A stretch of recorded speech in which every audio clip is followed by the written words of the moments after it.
Irã, já que ele falou disso, Irã foi o nome do arquiteto do Templo de Salomão, sabia? Já que ele falou do assunto. Pronto. Era Fenício. Estou vendo aqui o professor Melim. Boa tarde a todos. Boa tarde, querido Irã, Antônio, o Gilson Uchoa. Fiquei muito satisfeito de ser convidado aqui para a ADEME. Edilson Brasileiro, do Cresce, pessoal do Sinduscom, AB. Estou vendo grandes amigos, Melim Chalub, que semana sim, semana não, eu saio de casa e falo, vou viajar com o Melim. Minha mulher não conhece o Melim. Ela fala, está parecendo coisa isso aí. Né? A Carolina Ferreira, gostei de ver a palestra, já era fã dela. E se eu fiquei agora, Lavínia, gostei mesmo. Estava louco para participar disso aí. Mas nós vamos falar de co-living, co-housing, co-working, o living, etc. Eu fiz questão do etc. E o desafio que eu me propus e que eu gostaria de colocar com vocês, se eu for feliz, eu coloco isso, é oferecer um jeito de pensar. O que o Irã falou agora, de fato, nos anos 40, 1940, tinha kibbutz em Israel. Nos anos 60, tinha um compartilhamento na Dinamarca. Mais tarde, a própria lei de locações fala de a parte hotel. Vocês sabem o que é a parte hotel? Na minha geração já chamava flat. Então, e hoje, sei lá, e a coisa vai andando, né? Depende do local, e as coisas vão andando. E hoje, se eu abro um jornal, eu descubro um monte de nomes. Coworking, co-living, coworking, co-housing, tendência do mercado imobiliário, e aí vai, né? Aí vai, cantinho, box office. Box office eu aprendi há 2 meses atrás. Era um negócio que eu não conhecia. Box office, muito legal. E aí eu vou mais fundo ainda, descubro que o Magazine Luiza tem loja dentro do Carrefour. Falei, bom, só eu estou fora disso. As pessoas estão acontecendo. E eu tenho sentido, pelo menos do meu lado, assim, uma necessidade de clareza, uma necessidade de entender as coisas direitinho, porque eu não estou entendendo as coisas direitinho, acho que muita gente não está entendendo. A ideia, então, que eu queria oferecer é, mesmo sem entender, como é que a gente faz para contratar? É isso. O truque é bom, né? 5 anos de faculdade de Direito, eu não aprendi isso. Eu fiquei pensando, com os construtores que vocês citaram, né? Aí eu aprendi como é que é. Vamos chegar lá. Tomelinho, assim que vende o peixe, né? O pessoal vai prestar atenção até o fim agora. Gostou? Mas vamos lá. Só para a gente saber, pegar coworking, que é o mais famoso, pelo menos de nome, né? 1.100 espaços conhecidos, fora aqueles coworking que eu não sei que existem. Eu não sei se nesses 1.100 estão aqueles que, de repente, tem uma promoção no hotel de coworking, de repente, tem uma promoção no shopping center de coworking, de repente, as OABs estão permitindo coworking de advogado. Foi uma discussão que existiu, não existe mais, pode. Está admitido lá umas restrições, mas 88 mil estações de trabalho, 7 mil empregos diretos, planos mensais, diários, etc. Eu acho que vale a pena, cada um de nós já foi num coworking, vale a pena conhecer, trabalhar lá um pouquinho no coworking, alugar um tempo lá, etc. E aí sair imaginando, como bons empresários que a gente é, como é que eu ganho dinheiro com isso? E, como advogados, como é que eu contrato isso? Que contrato que eu vou oferecer para os meus clientes? O primeiro problema que eu vejo é de terminologia. Nós aqui no país nós ainda falamos data venia, in loco. Né? Nós ainda falamos in loco, estive in loco. Né? Data venia. Mas rebus sic stantibus, eu gosto de usar essa como construtor. Rebus sic stantibus, instala. É legal. Rebus sic stantibus anula tudo que a gente conhece e contrata. E de repente vale outra coisa. É mais ou menos assim. Né? Só que a terminologia não está falando em latim, caras. Está falando em inglês. Eu fico lembrando, eu no meu curso de inglês, de direito, não de inglês, eu tive um professor, ele era irmão daquele Gofredo da Silva Teles, ele chamava Inácio da Silva Teles. Século passado. E eu era irmão porque eu fazia à noite. De dia dava o Gofredo, que era famoso. De noite dava o irmão dele. Fazer o quê, né? Mas ele passou 2 anos de teoria geral do Estado falando de um pensador economista chamado Carlos Marques. Eu ficava lá, a gente vai lá, não sei, aquele professor Carlos Marques, né? Eu demorei 2 anos para entender que o tal do Carlos Marques era Karl Marx. Então, olha o problema. Olha o problema que a gente sofre com essa terminologia. É um drama, é um drama. Não é à toa. É verdade, viu? Não é à toa que esse bonitão, que chama Túlio Ascarelli, falava que a desgraça, nós vamos voltar no Túlio Ascarelli daqui a pouquinho, a desgraça da ciência jurídica está nas incertezas terminológicas. Óbvio, eu só sei falar com coisa certinha, eu sou careta, eu preciso saber tudo bonitinho, a desgraça eu não sei o que quer dizer as palavras. Isso é um drama, tanto é que esse outro aí concorda, olha aí. É verdade.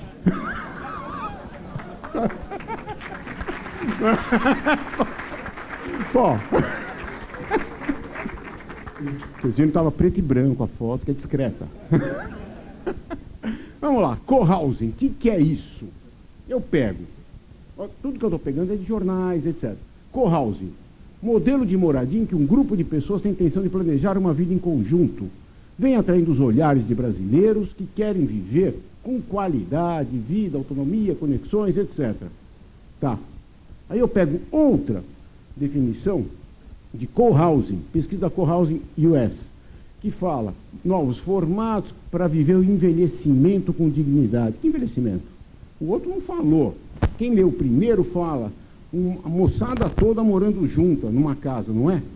O segundo já pensa aquele asilo. Pô, o que eu sei é que está me parecendo esse livrinho que vocês leram no vestibular, não leram? Lembrou, né? Então, Aloysio de Azevedo, o cohousing. Olha lá. Pô. Aí vamos, co-living. Eu aprendi co-living lá em São Paulo, nos anúncios de incorporadora. É isso? Né? Amigos, nós lançando prédios com co-living. Você vai ter... Então eu me preocupei, poxa, para gerir, advogado quer organizar as coisas, né? Não é? Quer tudo bonitinho. Então, como é que eu vou gerir isso aí? Eu preciso cuidar do regimento interno do condomínio, eu preciso fazer previsões. Aí eu fico pensando nessas coisas que a Carolina e a Lavina estavam me dizendo sobre o tempo que tem que durar a coisa. O que eu vou ter no co-living? Não vai ser tijolo que eu vou ter no co-living. Eu vou ter o quê? Máquina de lavar. A OMO está com um projeto bacana de instalar lavanderias nos condomínios. A OMO, aquela do sabão. É um projeto novo dela. Tudo bem. Quanto tempo vai durar uma máquina de lavar? Muito menos do que um prédio, óbvio. Eu posso buscar paralelos na legislação tributária, imposto de renda. Bom, quanto tempo tem que durar? 5 anos. E como é que é? Como é que é a garantia disso, responsabilidade? Aí os co-living estão me oferecendo bicicleta. Bicicleta, sei lá, me preocupou a bicicleta. Eu vi que tem um co-living em São Paulo que oferecia bicicleta. Aí eu fui ver lá na documentação, era uma bicicleta. Ué, mesmo que essa bicicleta seja durável, que é o problema que a gente estava pensando antes, eu tenho um outro problema. O que eu faço com uma bicicleta para 200 apartamentos? Nada. Melhor não ter. Então eu precisaria de um número razoável de bicicletas para poder atender o que o consumidor está procurando quando compra isso. Seja como for, esse co-living é uma das definições, porque a outra já era o co-living novamente misturando com aquele co-housing que é aquele cortiço. Senior housing, que o pessoal está falando, só para falar inglês, né? É asilo. Aí. Né? Podem ver que tem uns velhinhos aí. Vocês estão enxergando os velhinhos? Quem estiver enxergando, pode morar.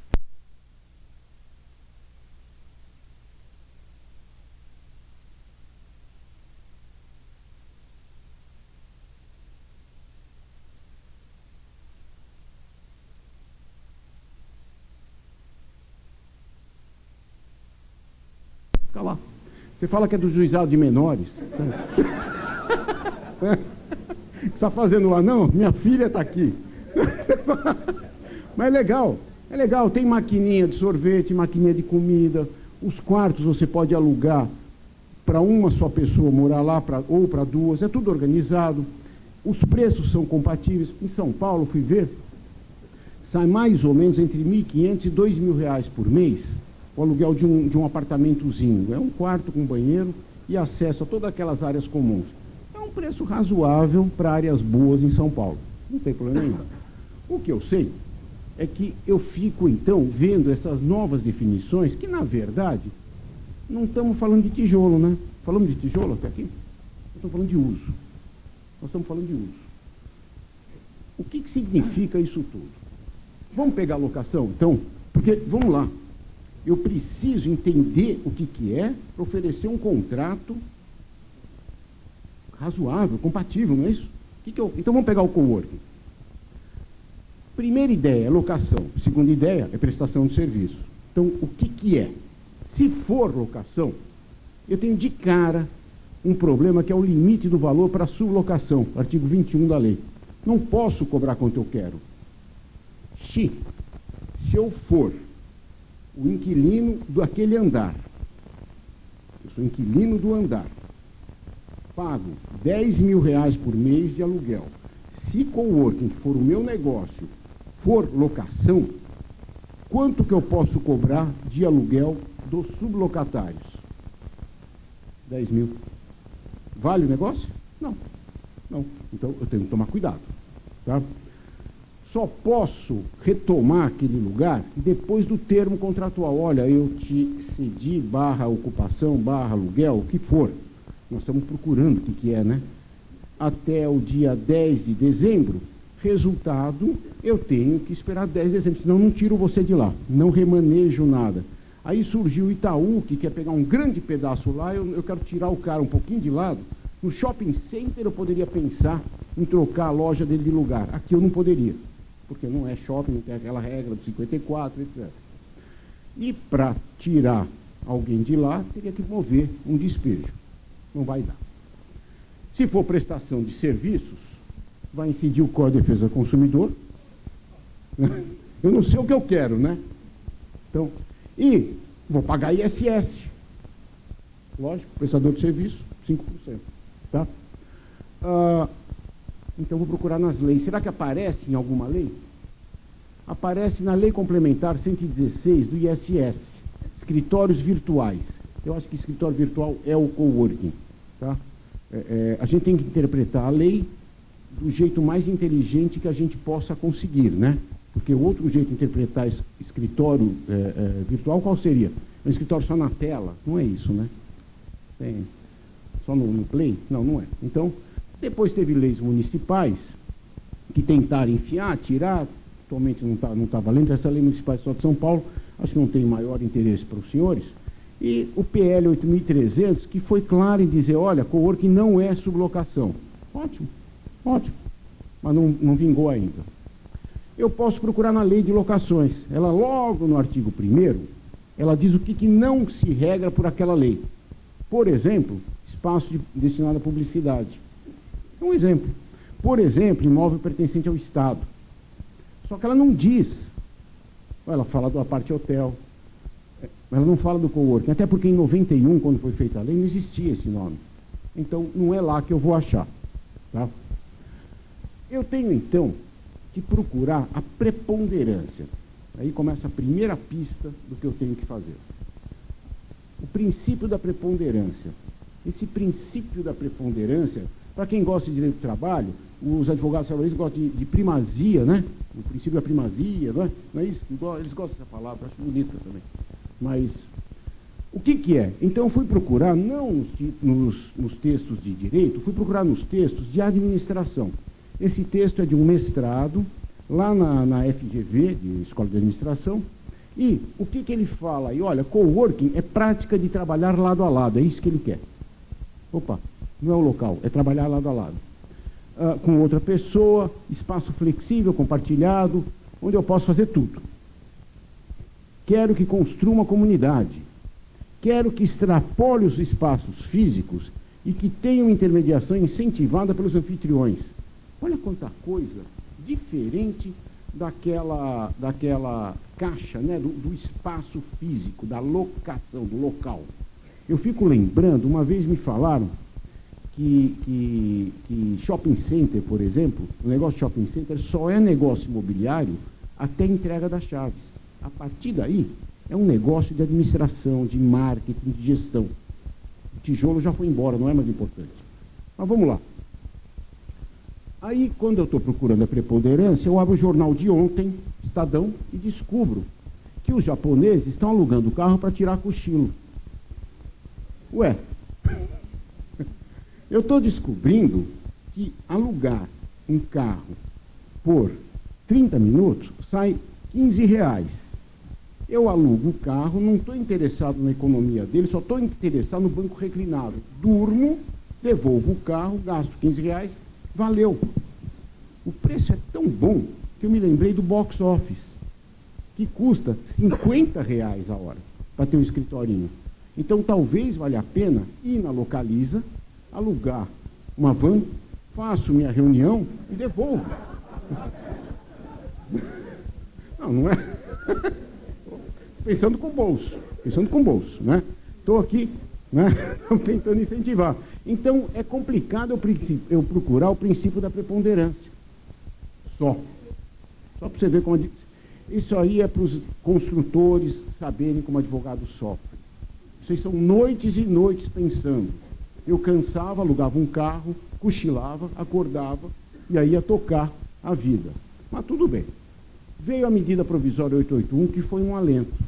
Pelo menos, talvez eu esteja lendo mal a medida, ela ainda está sendo muito discutida, mas tem algumas coisas que me pareceram muito interessantes, que são presunção de liberdade no exercício da atividade econômica, a presunção da boa-fé do particular. Então, eu não acordo de má-fé. Quem foi que acordou de má-fé hoje? Em plena quinta-feira. Talvez amanhã, sexta-feira, não sei. Mas hoje não, né? Hoje não. Então, eu acho que a lei está dizendo isso também, está nos privilegiando. Não é legal? Acho legal. Lembraram da gente, nós que acordamos de boa fé. Aí, ele vai dando direitos e permite claramente o desenvolvimento, a execução, a operação de novas modalidades de produtos. Opa, então, eu posso fazer coisas, o que eu já aprendi? Eu posso fazer coisas, estou procurando a preponderância. E agora eu tenho que achar algum tipo de contrato. Se eu for interpretar conforme a tipificação, isso aí é texto de advogados, professor, é texto de mestrado, né? Tem gente aí que sabe de cor, doutorado, etc. Mas eu vou ficar procurando com uma lupa o tipo contratual. Cadê o contrato de coworking? Cadê o de co-living? Não vou achar. Não vou achar, eu preciso inventar. Que é da onde a gente volta para aquele cara com quem eu concordei há 15 minutos, o Túlio Ascarelli, e ele fala que eu faço um negócio indireto.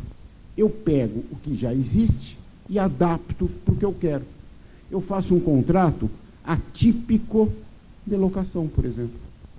De mais ou menos locação. Pego alguns princípios daquele negócio que eu estou fazendo, pego o jeitão do contrato de locação para não ter que inventar a roda e ponho a preponderância do que eu quero. Ponho exatamente o que eu quero. Olha, isso aqui não é um aluguel comum. Isso aqui é um coworking, que você vai fazer tais coisas e não vai fazer tais coisas, tais horários, etc. Eu acho que funciona razoavelmente. Tanto funciona que eu descubro que não existe um padrão exato de contrato. Pode procurar 10 coworkings do Brasil ou do mundo, nós vamos ver vários tipos. Vai desde o contrato de sublocação, mais um contrato de prestação de serviços, uma das enormes no mercado, que é a Regus, fazia, até o WeWork, que é um termo de afiliação. Eu uso em São Paulo, uso em Maceió, uso em Miami, uso onde eu quiser. Tá? Contratos de prestação de serviço que me parecem mais ou menos adequados. Aí vem a pergunta, e tudo que eu enfiar no contrato vale? Vale. Quem me diz? Artigo 425 do Código Civil. É lícito às partes estipular contratos atípicos, observadas as normas gerais fixadas nesse Código. Boa-fé, não onerosidade excessiva, aquelas coisas que nós sabemos, né? A gente já sabe mais ou menos como é que tem que ser o contrato. Se eu não exagerar, se eu não inventar moda, volta o 881 lá, a medida, eu posso fazer coisas. Eu estava ouvindo a fala da Lavínia sobre os manuais. Eu tenho um jeito, eu faço no escritório um jeito, para saber se está bom o manual ou não. Eu faço com um contrato. Chama teste do estagiário. Você dá para o estagiário ler. E aí você faz 3 questões. Do que estamos falando? Onde é esse prédio? E qual o aluguel? Pronto, se ele responder, está bem escrito. Se ele não responder, ninguém vai entender. Se o estagiário não entender, juiz não entende, cliente não entende, ninguém entende. Estagiário. Viva os estagiários. Não é?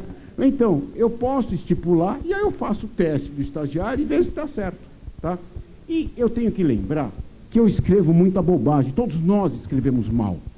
E eu preciso saber, e o contrato mal escrito vale? Vamos pesquisar. O que está escrito nesse contrato?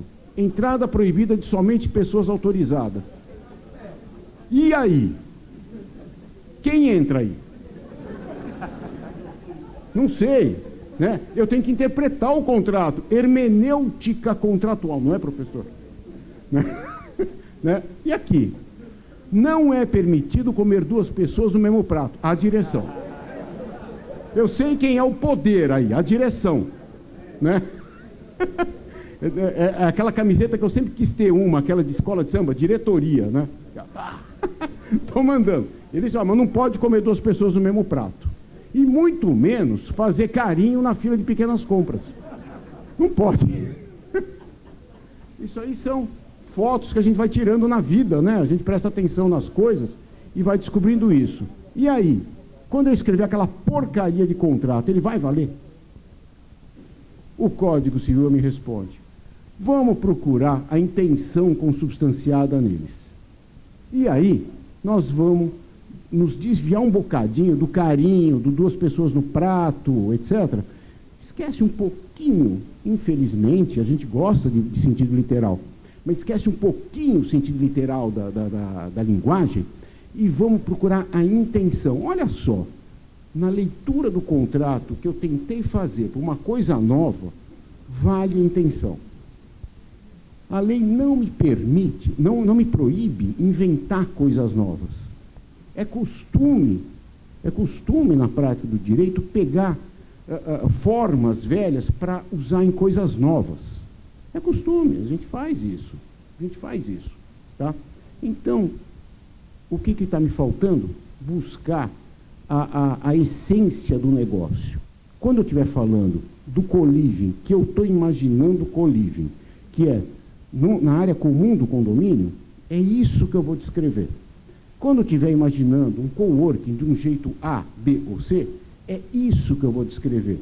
Mesmo correndo o risco de escrever mal, porque vai valer a intenção, desde que bem explicadinho.